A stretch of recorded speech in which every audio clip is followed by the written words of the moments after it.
1월 31일 오늘 하나님의 말씀은 요한복음 3장 말씀입니다. 저는 16절 한 절 읽겠습니다. 하나님이 세상을 이처럼 사랑하사 독생자를 주셨으니 이는 그를 믿는 자마다 멸망하지 않고 영생을 얻게 하려 하심이라. 아멘. 이 말씀은 하나님의 말씀이십니다.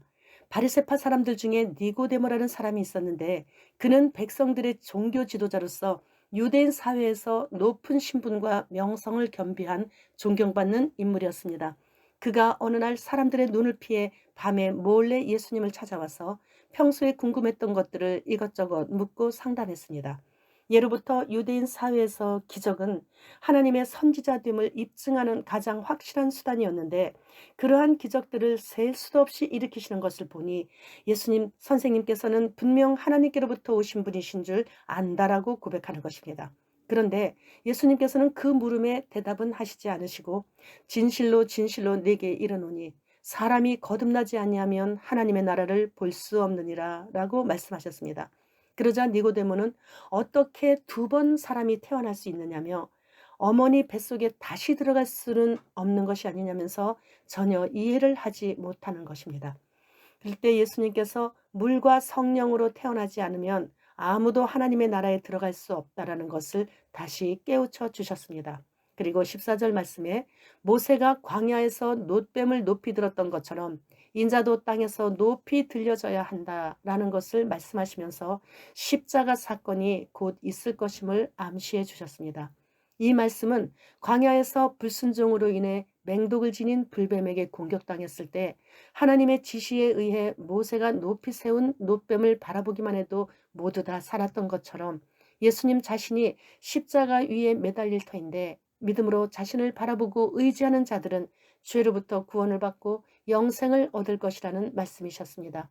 그리고 성경 전체를 요약한 하나님이 세상을 이처럼 사랑하사 독생자를 주셨으니 이는 그를 믿는 자마다 멸망하지 않고 영생을 얻게 하려 하심이라고 가장 유명한 말씀을 하셨습니다. 하나님께서는 세상을 심판하시려고 그 아들을 보내신 것이 아니라 그 아들을 통해 세상을 구원하시려고 보내주신 것입니다.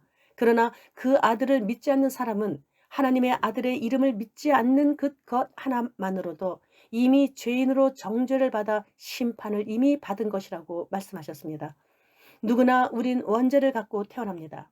하나님의 아들의 이름을 믿는 동시에 그도 똑같이 하나님의 자녀가 되는 것이 입니다. 그 원죄에서 벗어나게 됨으로 인해서 구원을 얻게 되는 것이죠. 믿지 않는 자들은 죄 사함을 받지 못해 그 원죄를 그대로 갖고 있기 때문에 영원한 형벌의 심판을 받을 수밖에 없는 운명에 이미 처해져 있다는 말씀이십니다. 그러므로 사람이 이미 주어진 심판의 상태에서 벗어나 구원을 받고 영생을 얻는 유일한 길은 하나님의 독생자이신 예수 그리스도를 믿는 것뿐입니다. 그들은 어둠의 빛을 밝혀주셨건만 어둠을 더 사랑했기 때문에 사탄과 그를 추종하는 모든 악한 세력에 의해 세상의 죄악에서 떠나지 못하고 자신들의 악한 행위가 드러날까 두려워서 빛 가운데로 나올 수도 없고 그래서 결국 사탄에 속해 살다가 사탄이 최종적으로 가는 곳으로 같이 갈 수밖에 없는 것입니다. 우리 주님 곧 오십니다. 마라나타.